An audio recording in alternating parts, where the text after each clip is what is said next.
નમસ્કાર, GSTV news જોઈ રહ્યા છો આપ। હું છું માનસી। અગ્નિ તાંડવ મહત્વના જે સમાચાર હાલમાં મળી રહ્યા છે તેની વાત કરીશું।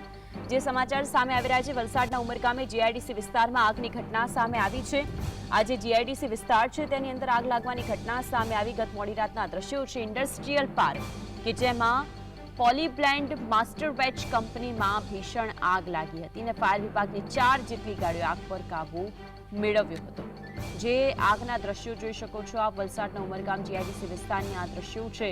મસ્ત મોટા પ્રમાણમાં આગની ઘટના સામે હતી। આખરે આગ કઈ રીતે લાગી તે તો જાણી શકાયું નથી, પરંતુ પોલીબ્લેન્ડ માસ્ટર બેચ કંપની હતી અને એકાએક આગ લાગતા આગ પર કાબુ મેળવવાનો પ્રયત્ન હાથ ધરાયો।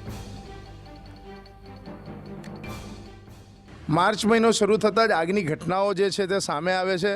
ઉમરગામ જીઆઈડીસીમાં આવેલી પોલીબ્લેન્ડ માસ્ટર બેચ કંપનીની અંદર લગભગ રાત્રે 2 થી 2:30 વાગ્યાના આસપાસ ભીષણ આગ લાગી હતી।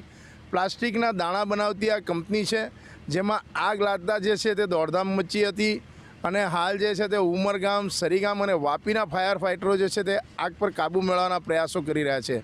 કોઈ જાનહાનિની ઘટના નથી। ઉમરગામ મામલતદાર સ્ટાફ અને ઉમરગામ પોલીસ ઘટના સ્થળે હાજર છે અને આગ ઓલવવા માટે જે છે હાલ જે છે તે ફાયર ફાઇટરના પ્રયાસ ચાલુ છે।